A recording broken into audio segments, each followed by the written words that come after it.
It is likely to deteriorate. 90-Day Fiancé stars infant hospitalized due to alarming health concern. A cherished participant in the 90-Day Fiancé franchise is confronting a grave predicament after disclosing that their newborn has been admitted to the hospital due to a severe health concern, with physicians apprehensive about potential deterioration. Jasmine Pineda, a beloved character from the series, and her close associate Branis, welcomed their daughter Maddie in March 2025. The wonderful news was embraced enthusiastically among fans, but now the couple is struggling with a devastating twist. According to a source close to the couple, baby Maddie was brought to the hospital late last week after showing signs of respiratory distress. Physicians promptly identified a rare yet severe disease impacting her pulmonary and nervous systems. Although the family remains optimistic, Jasmine expressed through tears, the doctors indicated that it will likely deteriorate before it improves. I am endeavoring to remain resilient for Maddie. Jasmine, recognized for her emotional candor both on and off the program, has been informing fans through Instagram stories from the hospital. In a recent post, she solicited prayers from supporters, stating, "Please send love and healing energy to our little warrior. She is exerting considerable effort in her struggle." Matt has expressed gratitude to his followers for their immense support. "We never anticipated our daughter would encounter such a challenge at this early stage. However, we maintain faith in miracles." Currently, Maddie is in the NICU under vigilant observation. Although specifics regarding her condition remain confidential, sources indicate that the pair is relying significantly on one another for support and maintaining their optimism. Supporters and co-stars from the 90-Day Fiancé franchise have inundated Jasmine's social media with messages of encouragement. This scene underscores the profound connection between Jasmine and Matt, who first faced skepticism regarding their unique relationship. Notwithstanding the ambiguity, Jasmine persists in her dedication to narrating her trip. "If our narrative can alleviate the solitude of even one parent, then it is worth recounting," she stated. "We extend our condolences to Jasmine, Matt, and baby Maddie at this challenging period." On a sweltering afternoon in Panama City, Jasmine and Gino engaged once more in one of their heated disputes. Their love was genuine, fervent, and passionate, yet so were their conflicts. Jasmine had been experiencing emotional detachment from Gino for several days. He was fixated on his phone, perpetually grinning at texts and angling the screen away from her whenever she attempted to glance at it. "Who is she, Gino?" Jasmine abruptly erupted, arms crossed and eyes ablaze with rage. Gino gazed upward, taken aback. "What?" "Jasmine, no individual. I was merely reviewing my fantasy football statistics." However, Jasmine was not convinced. "Falsehoods. Do you believe I am foolish? Why are you concealing your phone as if it were a classified government facility?" In an attempt to soothe her, Gino extended his hand. "Darling, you are aware of my affection for you. I have been orchestrating a surprise. On the occasion of your birthday. You neglected to acknowledge my birthday last year, Gino. Once more, you are concealing something. This pertains not to love, but to respect." Tears began to well in Jasmine's eyes. She had relinquished considerable resources to be with Gino, including a profitable teaching position. She envisioned a life with him in Michigan, characterized by snowy holidays and tranquil dinners. However, trust had consistently remained tenuous between them. Gino, sensing entrapment, retorted sharply. "You peruse my emails and messages, and you even concealed a GPS tracker in my hat previously. How can I surprise you if you are perpetually observing me?" Jasmine inhaled sharply. "Due to necessity. You transmitted my photographs to your former partner, Gino. I have absolved you. However, I never forgot." The atmosphere fell silent momentarily. Gino exhaled deeply and spoke in a subdued tone. "I am no longer that individual.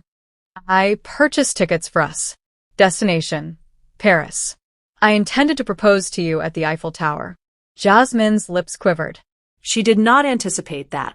"Paris?" she murmured. He acquiesced. "Affirmative. However, this incessant conflict. It is detrimental to us, Jasmine." She seated herself gradually, inhaling laboriously.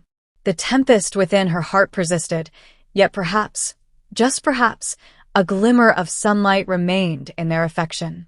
"Demonstrate that I can place my trust in you," she stated softly. "You demonstrate that you continue to have faith in our relationship," Gino responded.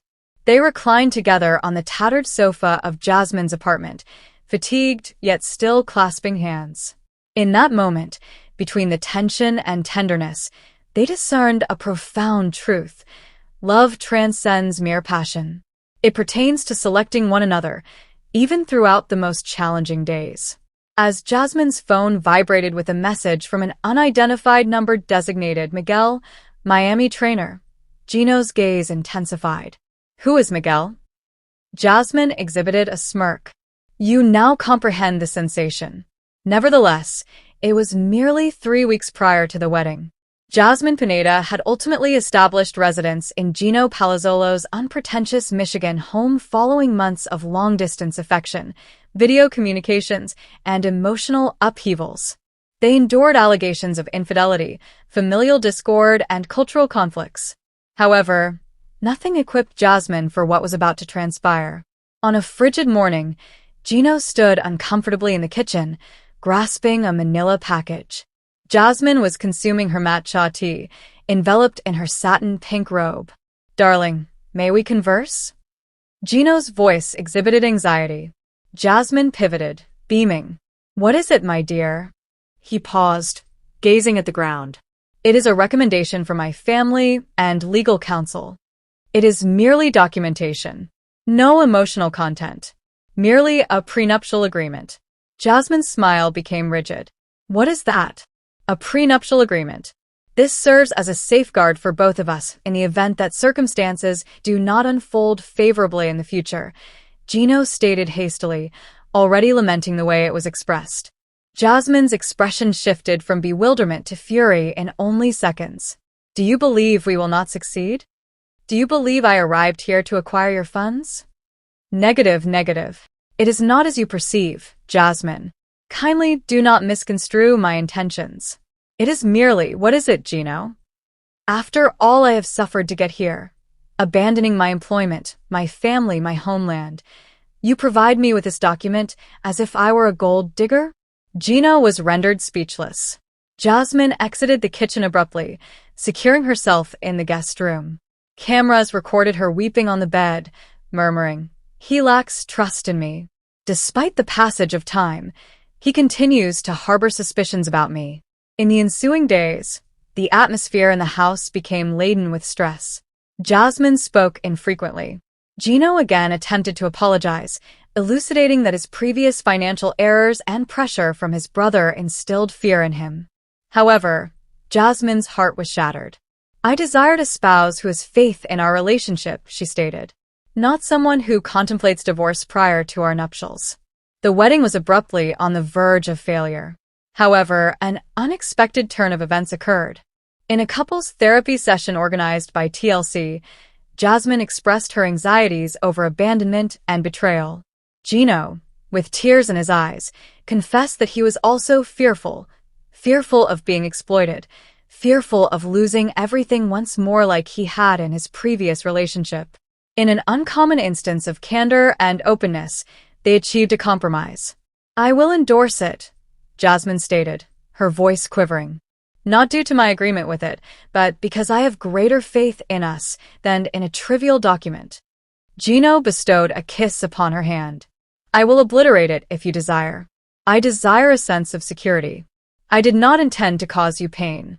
During the ceremony, Jasmine appeared luminous, while Gino seemed relieved. They exchanged vows that beyond any contract, commitments of fidelity, restoration, and optimism.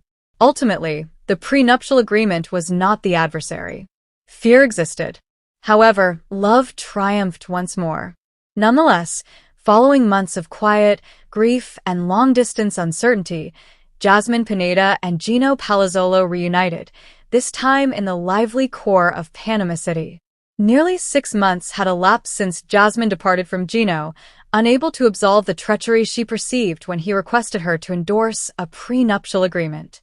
It was not only the document. It was the apprehension that he lacked complete faith in her and did not acknowledge the profundity of her affection. Conversely, Gino experienced heartbreak and confusion, convinced he was merely attempting to safeguard them both. Under the humid, golden illumination of a Panamanian sunset, the pair sat opposite each other in a tranquil beachside cafe. The atmosphere was charged yet optimistic. "I did not travel here to engage in combat," Gino stated quietly, disrupting the hush as he extended his hand across the table. "I traveled here because I cannot envision my future without you." Jasmine suppressed her tears. "You have caused me pain, Gino. However, I also caused you pain." I uttered abhorrent remarks. "I did not intend them, not all of them." He smiled with trepidation. "We both erred. However, I still possess the ring." She inhaled sharply.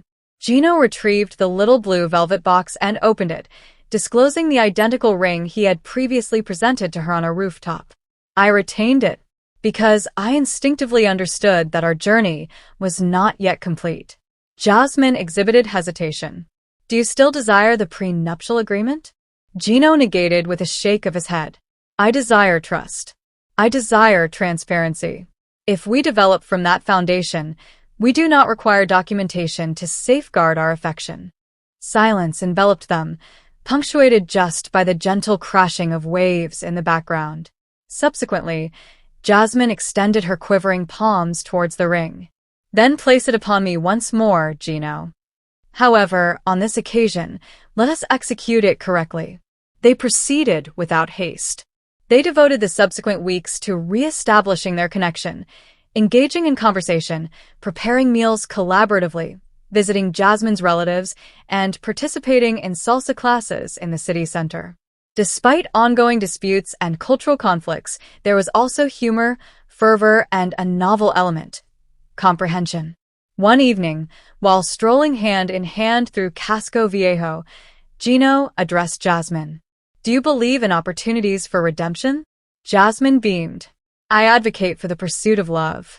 Amidst the shimmering city lights and the melodies of street performers, Gino and Jasmine embraced, a genuine, serene, and mature love blossoming between them. Greetings, esteemed viewers. Welcome to my channel. I am Amelia. I hope your day is going well. If you like the video, please remember to subscribe to the channel.